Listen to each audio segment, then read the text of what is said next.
How are you now? Good, yep. That's bad. Oh, good.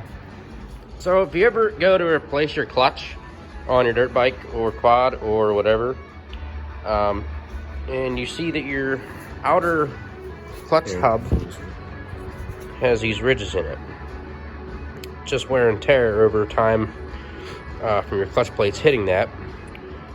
So you can replace it. This part is like almost $300. We have a simpler way of repairing that. You could just take a file and file it down. We're going to show you how to do it.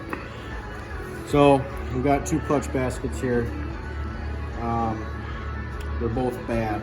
Some of the symptoms that started with this is lack of engagement or chattering when you're starting off. So aside from spending $300 on a new basket, you can file these down. I would not recommend taking any sort of power grinder because you risk the chance of taking too much material off, and then essentially your hub is junk. So how we do this, get close in on the hub. So you've got flat surfaces that have a certain angle on them you don't want to disrupt. If you take a flat file, the finest grit that you have, how to figure out how to keep your angle flat is if you put your file straight across, you can see that there's no gaps in here, right?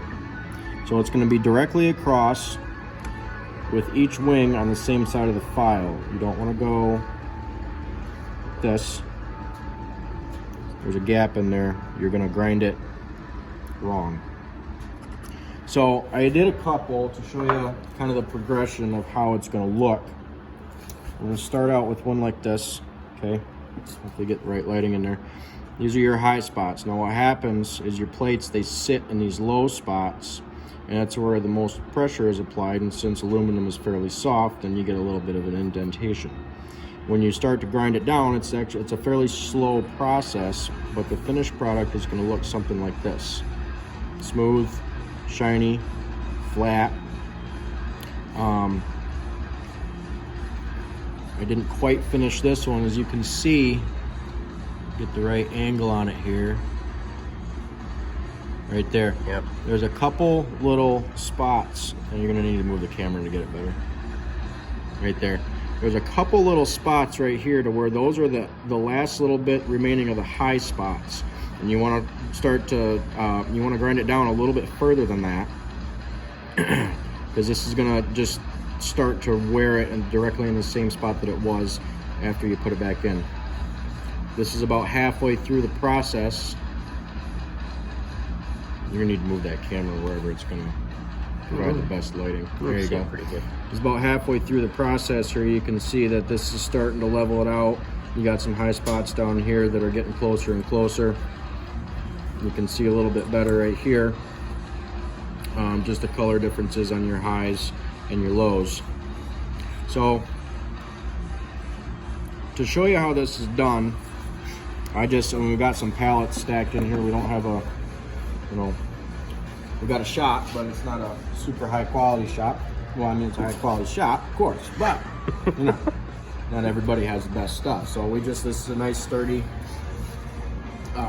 spot that we can work at with a good level.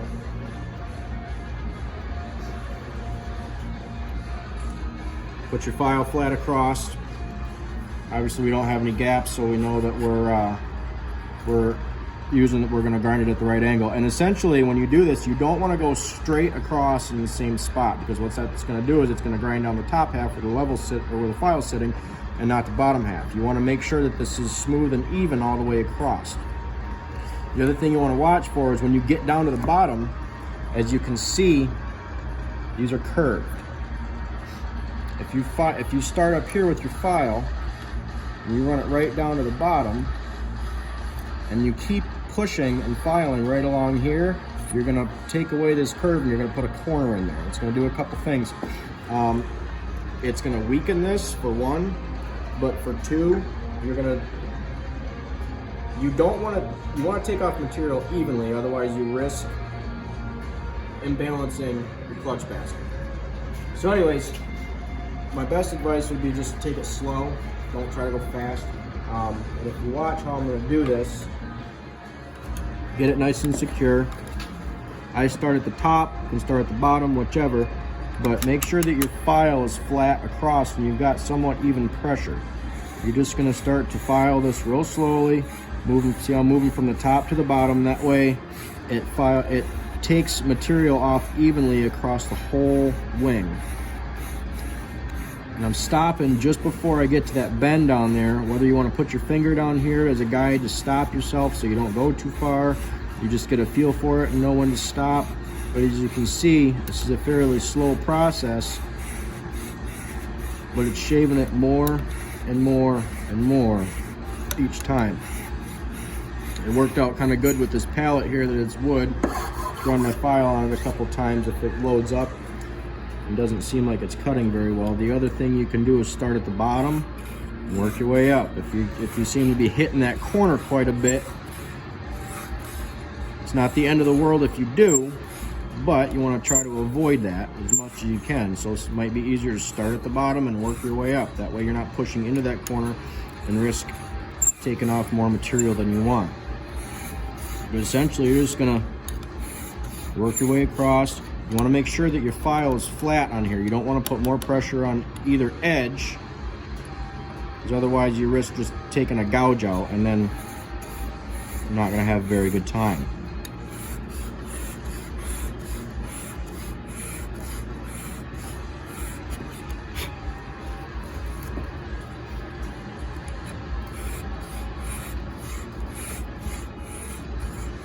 I would reiterate again, I would highly discourage trying to do this with any sort of power tool. I understand that you might be good with one, and you might have a very steady hand, but it's just a little bit of added insurance if you work up to your goal slowly, then try to tackle it all at once just for sake of speeding up time. So essentially, as you can see right now, we're about there. Some good lighting on. We're about there. There's one little spot down here that's still low. I don't want that clutch plate to just ride in there and not be able to move around. So we're going to take this down just a little bit longer, or a little bit further, to where the whole thing is one solid, smooth piece. And as you can see, there's no weird angles in here. It's not ground on the outside more than the inside. It's even all the way across.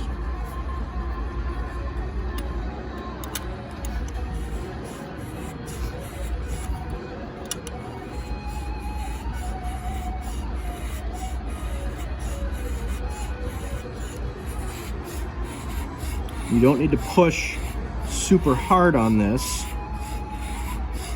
just enough to feel some resistance in there. Obviously, if there's no resistance, then you're not really cutting, but if you push really hard and you feel a struggle trying to slide the file on there, then you're just going at it too much. So medium pressure.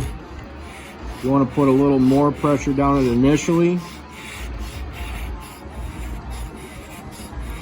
to get some of the high spots down a little quicker. You can, but once you get it flat, you don't want to keep going. Once it's flat, once it's even, stop.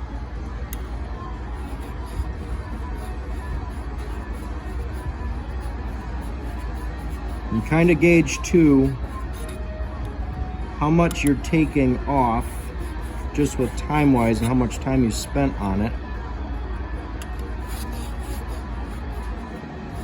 Just because you don't want to spend 5 minutes on one and 10 minutes on another, because in theory you'd be taking off twice as much material and you're going to throw the balance of your clutch basket off.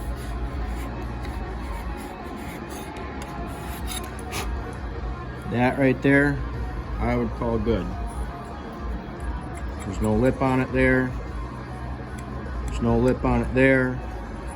It's flat top to bottom. And then move on to the next one. Same thing. So essentially you can save yourself some money If you're on a budget like most of us are, we can't just go buy brand new parts all the time. So we don't have any sort of special tools other than a file and some nice pallets here. So hopefully this helps some of you guys out, and stay safe.